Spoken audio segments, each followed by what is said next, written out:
Hi everyone, our Bible verse for today is all about Genesis 3:16. I will surely multiply your pain in childbearing. In pain you shall bring forth children. Your desire shall contrary to your husband, but he shall rule over you. So, dito, ano nga ba ang ugat ng pag-aaway sa pamilya? Meron tayong roles na dapat gampanin sa buhay bilang isang nanay, tatay, kapatid, ate, kuya. After kasi ng fall, hindi na natin nagagampanan ang dapat nating gampanan. Minsan, hindi lang minsan, kadalasan hindi na nagagampanan ng tatay na maging responsible sa pamilya, maging ama, makapag-provide para sa pamilya.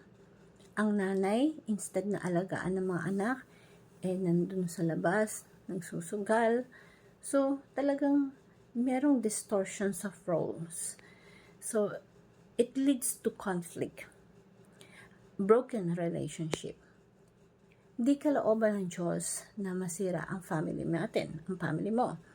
Meron tayong dapat punan, dapat gawin, at mga hindi dapat gawin. Kung meron kang kim-kim o sama ng loob na andyan sa puso mo, hindi mo mapakawalan. Ito na yung pagkakataon para magawa mo yun. Yung desire ng puso mo na mabago.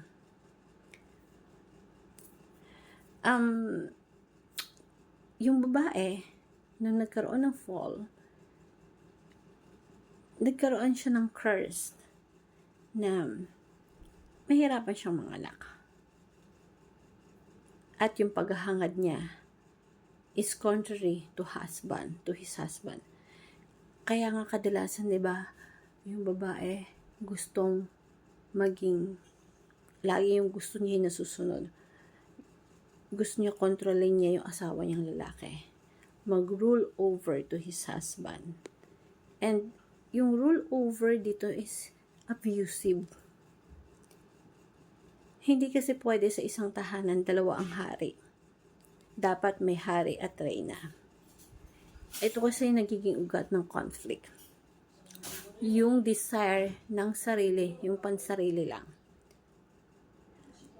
Hindi kayang magpakumbaba ang bawat isa.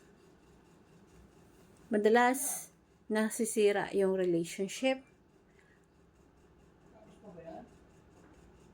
Yung kakulangan ng leadership, nawawala.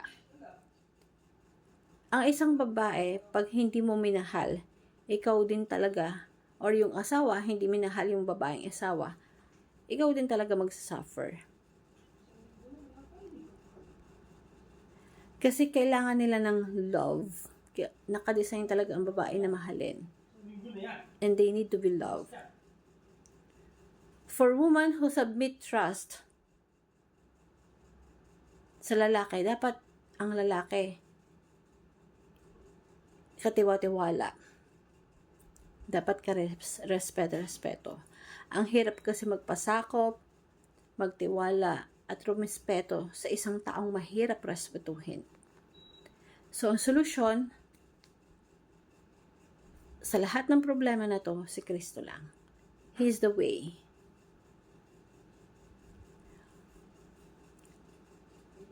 Siya yung kaya mag-handle ng lahat.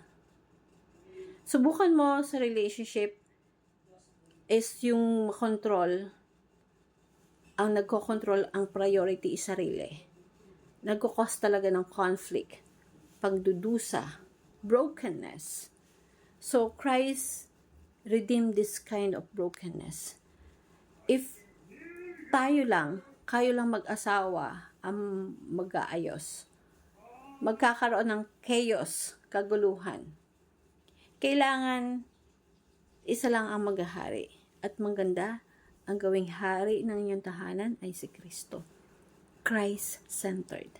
Ang gusto ng Panginoon, siya yung maghari sa buhay niyong mag-asawa, na magpasakop kayo sa kanyang mag-asawa. Sabi nga dito sa Colossians 3:18-19, sabi dito, wives, submit your husband as fitting in the Lord. Husband, love your wives. Do not be harsh with them. So si Jesus Christ under His Lordship, gusto ng Diyos na ibalik ang relationship natin sa original design ng God sa Genesis chapter 1. Pag binahal ng lalaki ang babae magtitiwala, magrerespeto sa lalaki. Pero dapat mahalin ng lalaki ang babae kung paano minahal ni Kristo ang iglesia.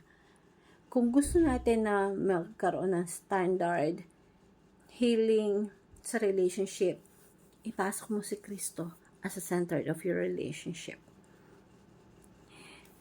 Tayo ang lumuhod sa Panginoon.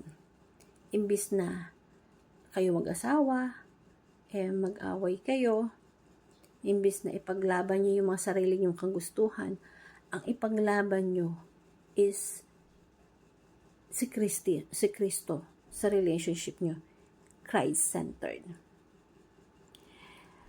Yung tipong ang question niyo is, Lord, paano ba kami makakapagbigay ng glory sa iyo? Yung relationship ba namin na mag-asawa, it's honoring God. Na dapat ang goal is to honor always God in your relationship. And always address the roots of this chaos, this problem, makakasolusyon the Bible. Sinsolve lahat ng problema according to the law of Bible. Kung ano ang statue of God, hindi natin titignan na ang sitwasyon in our own perspective, in our own selfish way, kundi titignan natin to kung paano ito inayos o tinignan ng Bible. Salamat sa Lordship ni Christ. And the moment that Jesus Christ entered their relationship, that is the beginning of redemption. Nagkakaroon ng kaayusan, yung relationship, nagkakaroon ng harmony, respect, and love sa relationship. So, men and women, husband and wife, submit to the leadership of Christ and allow Him to be the center of your relationship. Kasi si Kristo ang unang nagpakita sa atin ng pagmamahal at pagpapatawad. Bakit hindi natin magawa yun sa ating relasyon? Ang tao kasi, kakarumpot lang yung pasensya, kakarumpot lang yung pagpapatawad, kakarumpot lang yung pagmamahal, yung respeto. The good thing is we have all the source of love, respect, and that is Christ. Kung paano niya tayo minahal, pinatawad at tinanggap, siya yung maging sentro, maging source natin sa buhay natin. So, application 5 for Christ-centered and God-honoring relationship, address the roots of the problem through the lens of the Bible. Submit to the Lordship of Christ and allow His authority to shape your marriage and your life. And I want to share this simple prayer. Heavenly Father, I acknowledge that your sin has destroyed the beautiful rules you designed for men and women. Instead of love and unity, we often see pride, selfishness and divisions. But through Christ, you have given us the power to restore the brokenness that we have. Help us to embrace your wisdom in the relationship. Teach us to lead with humility, to submit with trust, and love with Christ-like devotion. May our life reflect your perfect order, bringing healing to the family and communication. In Jesus' name we pray. Amen. Thank you everyone and God bless.